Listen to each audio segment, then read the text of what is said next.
E aí, pessoal, tudo certo? Vamos falar de uma coisa que está em todo lugar o tempo todo: movimento. Já pararam para pensar como a física consegue descrever o movimento de tudo ao nosso redor? Desde a gente andando na rua até um foguete indo para o espaço. Hoje a gente vai decodificar essa linguagem, a gente vai mergulhar na cinemática. É só olhar em volta, né? Um guepardo correndo a 1000 por hora, um carro freando de repente no sinal, o próprio planeta girando. Tudo se move o tempo todo. A grande questão é, como é que a física pega toda essa ação e transforma em algo que a gente consegue entender e, mais importante, prever com precisão? Como é que isso vira matemática? Olha só o nosso roteiro de hoje. Primeiro, o que é essa tal de cinemática? Depois, a gente vê o movimento mais simples com velocidade constante. Aí a coisa fica interessante. Vamos botar a aceleração na jogada. Em seguida, as fórmulas que organizam essa bagunça toda. E, por fim, a parte mais visual. Como ler as histórias que os gráficos contam. Bora lá então? Então vamos começar pelo começo. Afinal, o que é cinemática? O nome já dá uma pista, né? Vindo do grego kinema, que significa movimento. É a mesma raiz da palavra cinema, e a analogia perfeita. Pensa na cinemática como o diretor de um filme. Ela descreve o que está acontecendo, a cena, o movimento, mas não se preocupa com a motivação do personagem, ou seja, por que as coisas se movem. Isso é papo para outra área da física. Para descrever esse movimento, a gente tem basicamente duas abordagens. A primeira é a escalar. Ela foca nos números. Qual a velocidade? Qual a distância? Por exemplo, o carro está a 80 por hora. Ponto. Simples assim. Mas aí vem a cinemática vetorial, que é mais detalhista. Ela quer saber 80 por hora, mas para onde? Então ela diz: o carro está a 80 por hora na direção norte. É a diferença entre saber só a velocidade e saber o destino. Ok, vamos começar com o básico do básico. O cenário mais tranquilo possível é o tal do movimento retilíneo uniforme, ou, para facilitar, MRU. Imagina só, uma estrada retinha, sem fim, e um carro com piloto automático cravado em 100 km por hora. A velocidade não muda, não tem subida, não tem descida, não tem freio, não tem acelerador. Isso é o MRU. Aceleração, zero. E a grande vantagem do MRU é que ele é super previsível. É a simplicidade em pessoa. Como a velocidade é sempre a mesma, fica muito fácil saber onde o objeto vai estar daqui a um tempo. Se ele está andando a 100 por hora, daqui a 1 hora ele vai estar 100 km para frente. Sem mistério, sem surpresa nenhuma. Só que vamos combinar. O mundo real não é uma estrada retinha com piloto automático, né? A gente acelera, a gente freia, o trânsito para. E é aí que a história fica mais legal.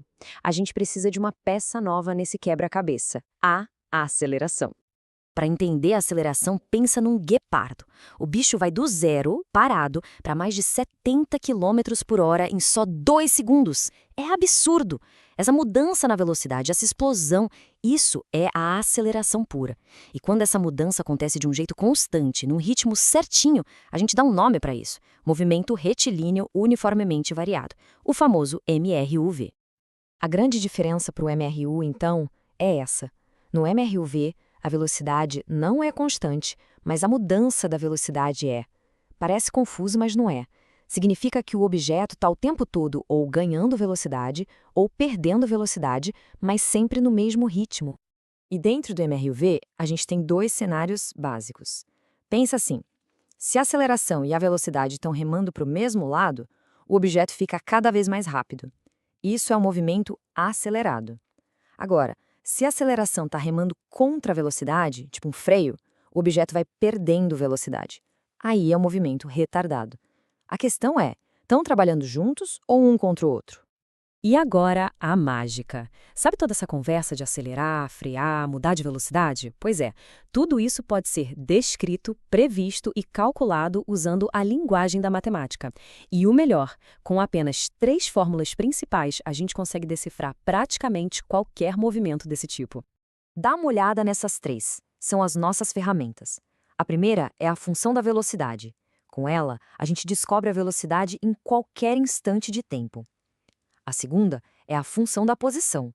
Ela nos diz exatamente onde o objeto vai estar. E a terceira é a equação de Torricelli. Ela é tipo um atalho, um coringa. Ela é incrível porque relaciona a velocidade com a distância, sem a gente precisar saber do tempo. É muito útil. Mas espera aí, olha com atenção para essa segunda fórmula, a da posição. Tá vendo aquele t ali, elevado ao quadrado? Pois é, esse detalhezinho, esse i ao quadrado, muda tudo. É um detalhe matemático que tem uma consequência visual enorme. É ele que vai definir o formato do gráfico desse movimento. E o formato é sempre o mesmo, uma parábola. E isso é sensacional, porque mostra uma conexão linda, direta, entre a álgebra das fórmulas e o desenho, a geometria do movimento. A matemática não mente, ela já nos conta qual vai ser o desenho. E isso nos leva direto para o próximo ponto. Voltando rapidinho para a equação de Torricelli, o superpoder dela é esse: ela não precisa do tempo. Pensa numa situação prática. Um objeto desce uma rampa e queremos saber a velocidade dele lá no final. Mas o cronômetro falhou. E agora? Sem problemas. Com o Torricelli, se a gente souber a aceleração e o tamanho da rampa, a gente acha a velocidade final. É uma carta na manga. Até agora, a gente viu as fórmulas. Pensa nelas como roteiro, mas agora a gente vai ver o filme. E o filme são os gráficos. Com o gráfico, a gente consegue enxergar a história inteira do movimento de uma só vez. É hora de aprender a ler essas histórias visuais. No MRUV, essa história pode ser contada de 3 jeitos. No gráfico de aceleração pelo tempo, a gente vai ver uma linha reta horizontal.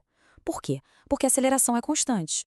No gráfico de velocidade, a gente vê uma linha inclinada, ou subindo ou descendo, mostrando que a velocidade muda, mas sempre no mesmo ritmo. E no gráfico de posição, bom, esse a gente já sabe, né? É sempre uma parábola. Cada formato desses é uma pista sobre o que está rolando com o objeto. Beleza, teoria é legal, mas vamos para a prática. Dá uma olhada nesse gráfico aqui. Ele mostra a posição de um objeto com o passar do tempo. Pode parecer meio confuso de primeira, mas calma. Isso aí é só uma história, e a gente vai ler ela capítulo por capítulo.